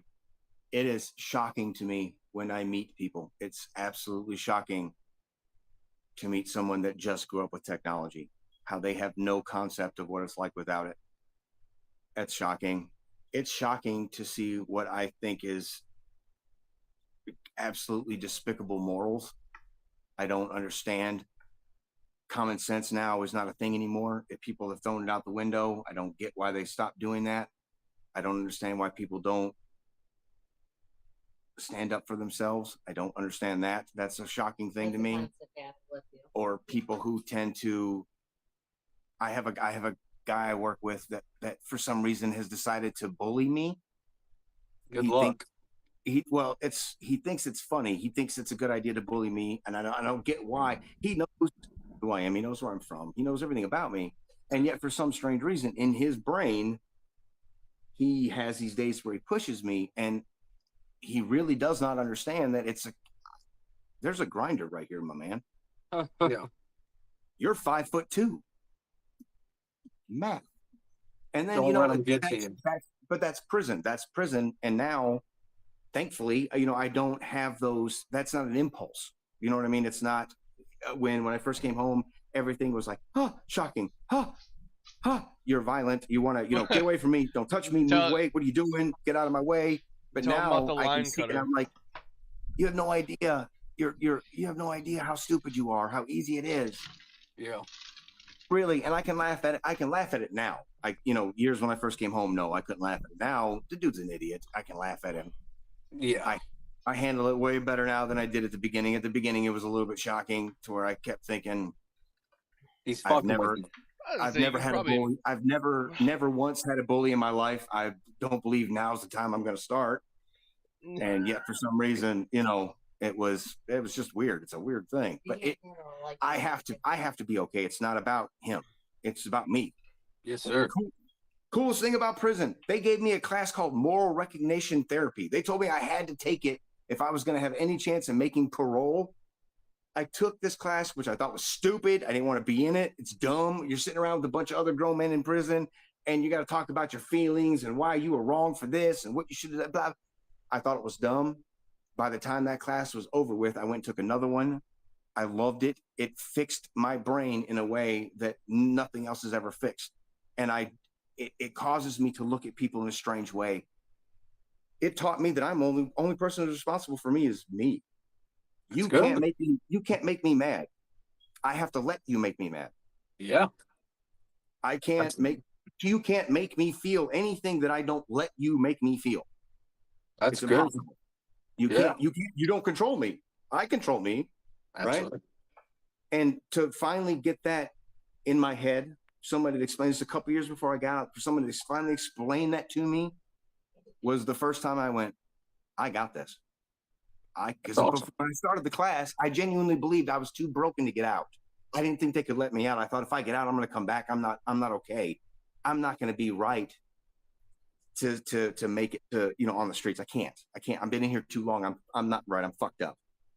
Learning that class, I finally realized, oh shit. Wait a minute.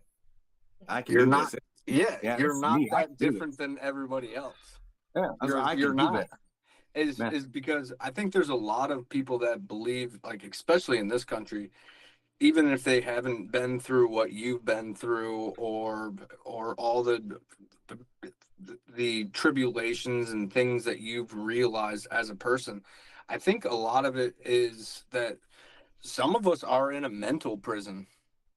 Like, even if we're not, it's a mental prison as much as it is a physical prison. And I think, like, what you are showing is absolutely the human definition of determination, being better, trying to do something, and then realizing that you're crazy. Like, you're a crazy guy that's fucking Yeah. awesome, and that the society that's built around us isn't ready for what you have. And I a lot totally of agree it with that is sentence too. That makes a lot of sense. That in a way you had to face your mental demons, where 99% of everybody out here right now doesn't have to face them.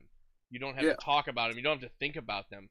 You were forced to do that, which automatically puts you in a higher level than Yeah, you're already 98% of the smarter than people us. that are just walking around in their everyday life that don't understand the shit that you had to deal with. It's perspective. This is quite literally the one thing it drives me the most crazy. There is a young guy that works with me excuse me, he's one of them little emo kids, and he's young. I think he just turned 23 or something, right? Nice kid, got skills, but he's one of those kids that he's depressed all the time. Woe is me. I should just die. Life is pain. And if he had his bangs, he'd flip over. One of them kind of things. Herman, show us what that looks like, dude. Come on. There you go. Right. Do it. Pain in life, Dad. My dad grounded me last night. That's it. There it is. Yeah. Okay. My dad grounded me last night, and I'm sad about it.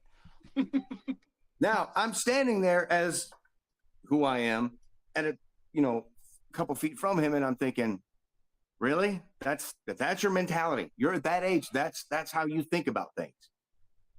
You have absolutely no idea what pain actually is. You have no fucking clue. Not the first idea of what it means. And you're standing there doing this. Now, again, I don't want to ever sound like I'm not. I'm just talking about my tribulations, what it did to me mentally, not the before, after, cause, effect, deserve, not deserve. It's not a thing. I'm just talking about what shit happened, what it did to my brain. And perspective is what it did. When I got out, I realized No one out here has a fucking clue what you have. None of you have. You have no idea. None. You guys bitch about whatever it is you want to bitch about. That's cool. Go live in your closet for a week. 1 week. Sit in your fucking closet for a week and then come out and tell me how shitty your life is. Go Herman ahead. does that. Herman does do that. He's living in his closet right now. He's With in a his bondage closet. fish. You on the other hand, you might be the only one. You and I, we could ride together. The rest of these other guys, it's not a thing.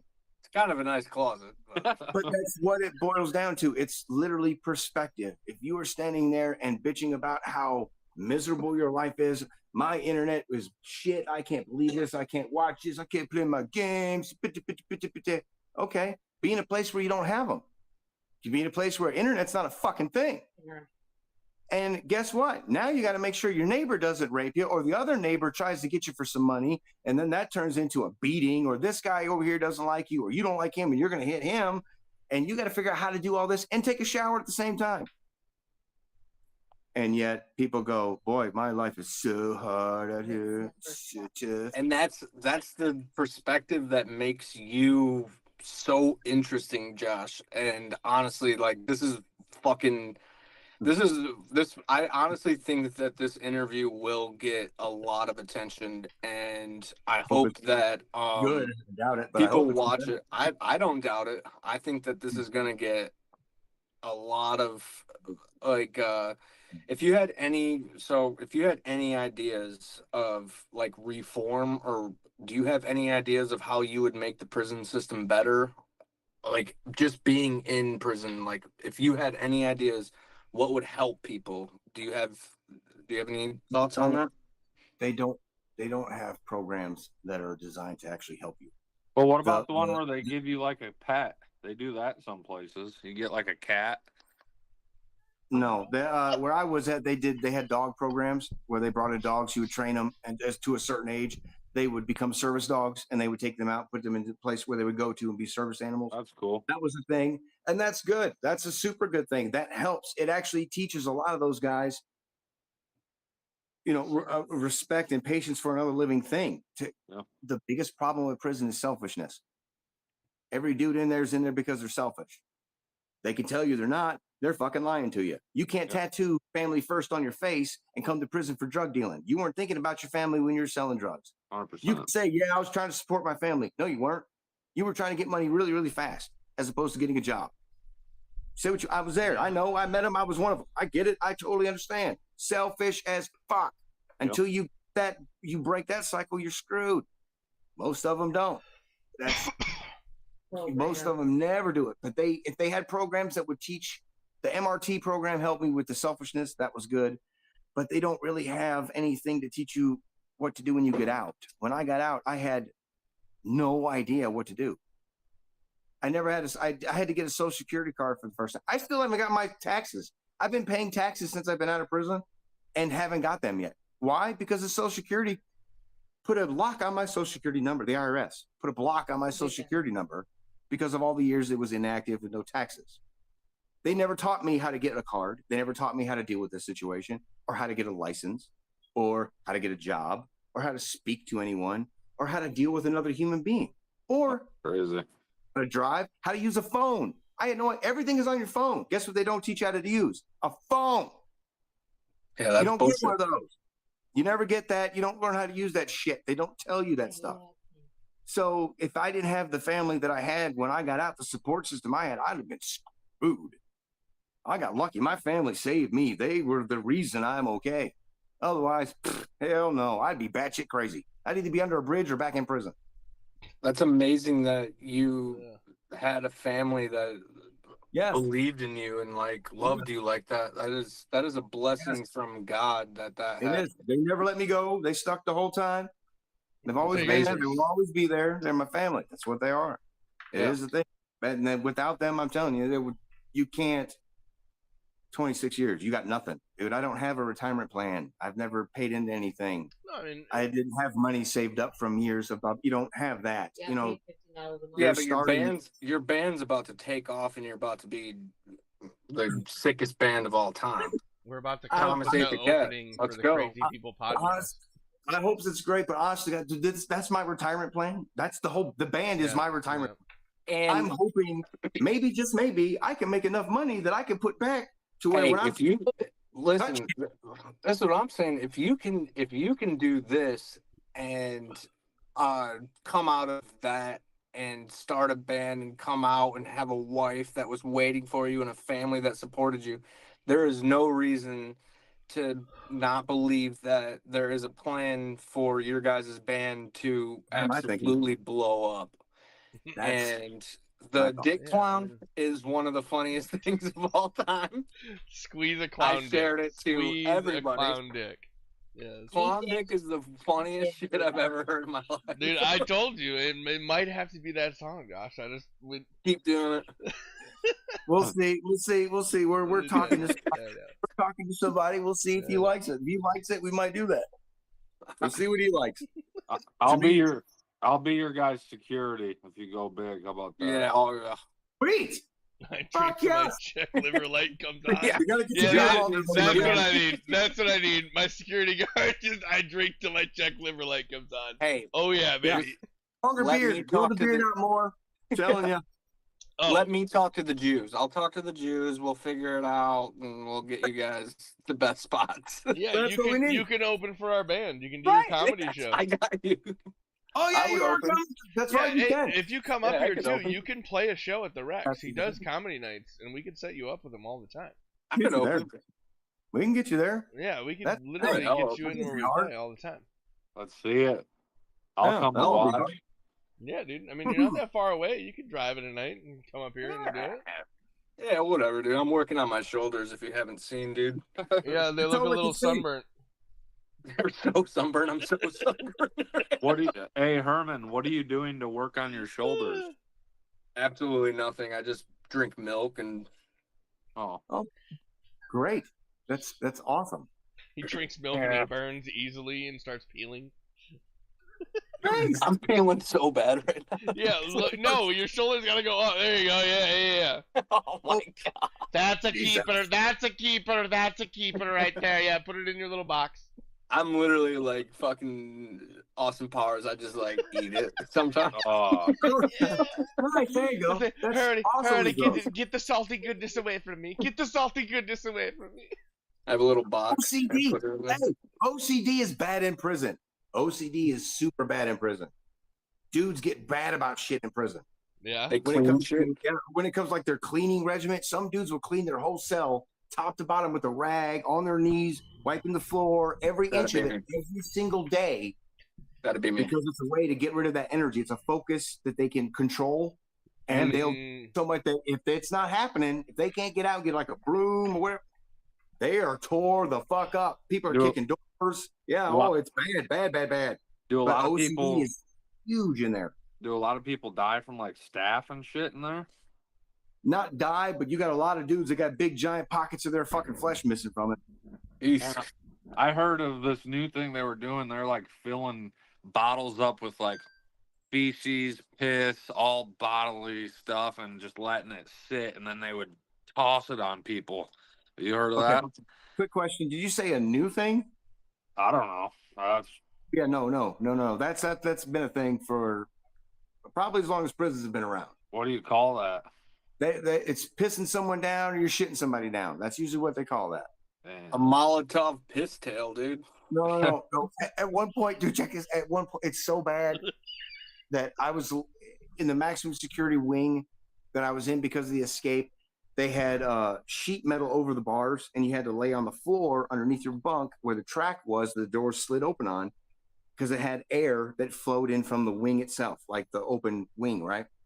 And you had to lay there and breathe that in, so you weren't breathing in that nasty hot air all the time, because it's the temperature that it is outside in there. So is the water.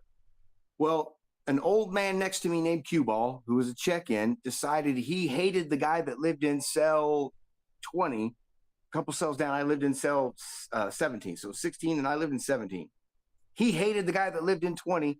So he took a nasty giant shit, and I mean a shit like this. He balled this thing up. He collected a bunch of it. Oh. Put it on a big. It looked like a football that was mostly deflated, but it was still a football. God. He made a little canoe out of paper, put the turd on it, made a pole by rolling up magazines pages so he could push it down, and he pushed it to my cell beat on the wall and say, hey, man, pass this down to cell 20. I'm laying on the floor on the track. There's a turd. It's right here. It's right here, man. Like, it's blinking at me. We're right here, man. And all I can do is grab the pole and go, okay. And I just slid it on down to the guy next door, knocked on the door, said, hey, man, pass that on down to cell 20.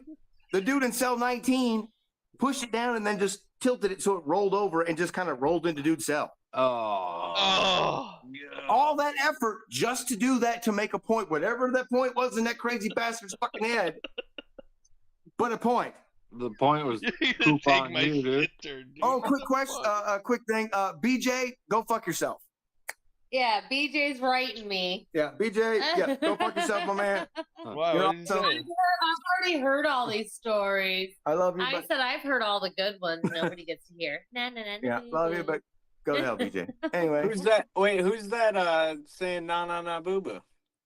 Hi. my wife, Oh, hi. Joni. Oh, Yeah, it's Joni. Hello. Hi, how's it going? What's your name? Joni. Yoni, what's your favorite story that Josh has told you? Yeah, Don't put it I on think me. I think Josh. I'm not coming out. You're gonna let her tell one? Oh God, please tell one. Yeah, I know she'll tell a juicy one. So yeah, Joni, go ahead. Yeah, she's gonna tell the juiciest story, dude. Well, you put her on the spot. Now she's panicked. Yeah, I know. She's nervous. Don't be panicked. Nobody's listening. Yeah, nobody's listening. I don't know. I like the ice house one, but you don't always feel very good. The ice house story. There was an He old. got beat up by an old There man. was an old man. Okay. What a savage! You got And your ass old beat. man. I love it. I love it. Okay. In Eddyville, in the maximum security prison, KSP is called Eddyville by us. We called it Eddyville. They have something called the Ice House. It's a little building. It's a little building that you would go in. They give you ice bags, and it had like a little polar bear that said ice on it, like you get at a fucking store, right? But it was an empty bag. They give it to you. You would go down there. They give you a couple scoops of ice. You take it inside yourself. Keep whatever you got cold yourself, water, whatever. And they did this twice a day that they would give you this ice. The officer that ran it was a little old man that I'm absolutely positive has been dead for 115 years. His name was Payne, right? He still had the 50s curl like this, and his hair. God. Keep in mind, this is like It's fucking Superman. 2000, 2001, maybe, right? So this man was still in the 50s. It was still, old enough that it was reasonable he was still alive. So he maybe weighs 75 pounds with all that greasy shit in his hair, maybe.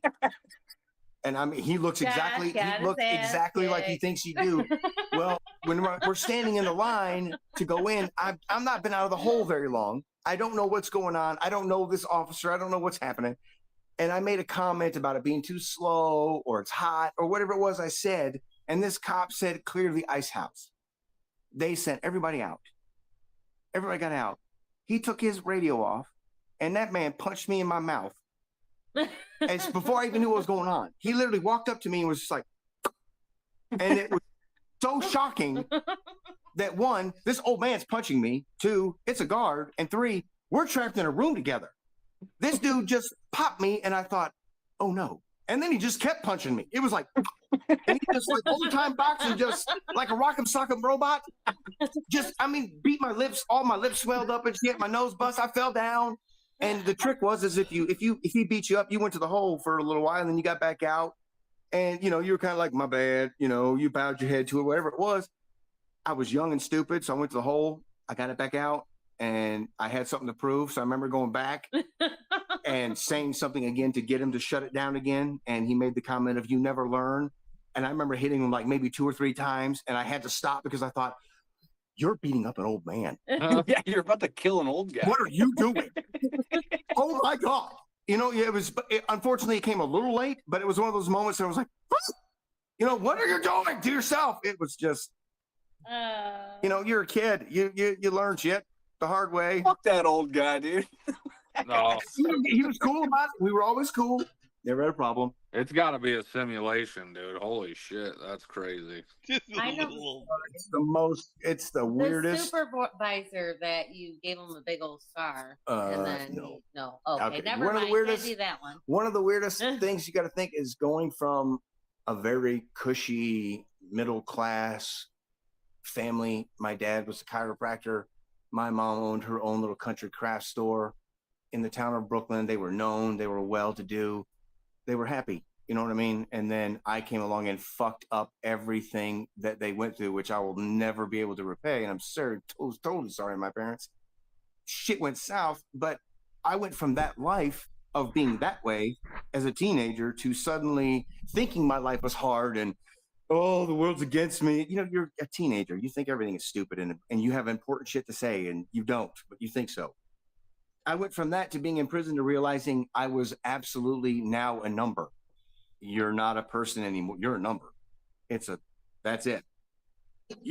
I went from thinking life was hard to actually having life be hard. Like that. You have no training. No one teaches you. You don't get a pre-prison course. You get, here's prison. So when that's all done, you have to think, I spent 26 years in prison and I turned 19 and then went in. So I was in many years longer than I was ever out. Even still now, I've still been in prison longer than I have been out now, up to this point. That's how I was raised. That's mentality to me. So when I got out and now you're dealing with normal people, that assimilation was harder. That was harder to do than going into prison. Shifting out was harder than going in. That's easier. Yeah. PTSD probably as well. That's what it is. Yeah, they told me that was part of my parole. I had to take therapy for PTSD. They were like, you know, you got it right. Yeah. that was literally what they say. You know you have it right. You got to see somebody about that. I was like, oh, okay, thanks. I will. Have you tried mushrooms? Can't say. I've heard mushrooms help a little bit with PTSD, but I don't know if they like solve it. I'm sure they do help with certain things. I'm sure there's pathways in your brain they help to open up and get you to see and help with things. But you know, I haven't tried them. Herman, what's that one they go down to Mexico to do, like all the veterans and stuff? Oh, But they're the one they're trying to get legal in Texas right now. it's getting legalized. Ibogaine. Ayahuasca? No, Ibogaine. It's kind of like ayahuasca, though. Yeah, kind of. It's from But the Turbanaf a little more medical. baga plant. It's a psychoactive compound found only to Central Africa. I learned a trick. I don't need medication. I don't need a therapist. I don't need to sit down and talk to somebody. I really, quite literally, just need to look at something to pay attention. Most people don't step back from anything. They tend to look at things from the moment they're in it without being able to step back. I have taught myself to be able to stop before emotional reaction to anything. I can stop and go, wait a minute. Is this going to fuck me up, or am I making a smart decision? No, it's not. It's not about that. It's about the person. I'm trying to figure out the person I'm speaking to, because say it's Steven. There's been times you and I we've missed each other. I have stopped talking and listened to try to see what you're saying, because if I go from an emotional point and go, you're just not listening to me, that doesn't help. That's just going to make you stop talking and shut down and double down on what you're saying even more. So I taught myself to stop and go, what is he actually? Okay. All right. Here's where we're missing. We're missing right here. We've done that. You and I've had that conversation. I was like, that's where we're missing right here. Multiple times. I mean, when we play music, that's the number one thing we do all the time. Music helped me learn that. But it was one of the things that helped me learn that. But that's exactly why I'm not insane, is because I can do that. I don't get in trouble. I don't do stupid shit because I can do that. I can step back and go, wait. I'm not worried about how I'm feeling. I need to know what this person's feeling. Why are they mad? Did they misunderstand me? Did I say something wrong? Are they upset because they're offended by something I've said? That's literally my whole life, dude. Yeah, but at a certain you point, offend everybody though, so that's the difference. That's my whole life. I walk around, I'm like, oh my god, everybody fucking hates me. They think I'm a fucking retarded, dumb guy. I offended them. I called them last night when I was drunk. Literally every single moment of my living life is thinking that everybody fucking hates me. And it fucking sucks. I'm going to be completely honest with you, dude. It fucking blows, dude. I wake up every single morning thinking that everybody fucking hates my guts. I'm like, oh my God, I think I called my mom last night and called her a cunt. I don't know what's going on. My sister fucking hates me because I thought I said something about Epstein and how her kids are cute. I don't know what the fuck's going on, man. Every single goddamn moment of my life is me thinking that I fucked up and said something. Turns out, didn't say anything. All right. Well, my dinner's ready, so I'm gonna bust out of here. I think you guys can keep going if you want. Keep going. No, I gotta dip. I think this is a great podcast. You guys, Steven and Josh, should keep going. Josh, you're the fucking man. Obviously, we're gonna have you back on. I love meeting you, man. Dude, this is. We want to come see one of your guys' shows too. Yeah, for sure. Please, Can I open? Can I open? Can I do a quick five? We can talk. Yeah, we can talk to anybody. Yeah. You not do a quick five? I'm not. I mean, you'll probably have to do like 15 or 20, but yeah, I mean, we can make. Yeah, dude. If you're gonna come, you're gonna do like 15 or 20 minutes for 15? Sure. Oh, you want to see the most epic bomb of all time? You goddamn right I do, dude. Fuck yeah! And I'm gonna record all of it, and I'm gonna put it on the podcast. Oh, dude, I would shit myself if I got 15. Love you guys. Love you later, bro. Nice to meet you, man. Nice to meet you, Josh. You're the man. God bless. Really, thank you. Take care. Yeah. We'll catch you later, Herman. Peace. Josh, how do I exit out of this? Oh, Jesus. Dude, I don't know. The giant red button that's right there. Hello, dude, hey, Steven. thank you so much for doing this. We're still live. I'll stop it, and then you can stay in here. Nah, I'm sure things are all disjointed and jangly and all messed up, but that's okay. No, dude, this has been a great opportunity for people to get to know you a little bit better than what they did before. And I hope that if people have any other questions, they can ask it on this video. Leave a like, comment, subscribe, and just, this is my lead singer. And find Thomas Tate the Cat. Yeah, look up Thomas Tate the Cat. Don't worry about me. Screw me. Don't worry about him either. Fuck you, Steven. No, look up Thomas Tate the Cat. That matters. Exactly. Look up Thomas Tate the Cat. Look up Thomas Tate the Cat, everybody. All right. Until the next podcast, thank you, everybody, and good night.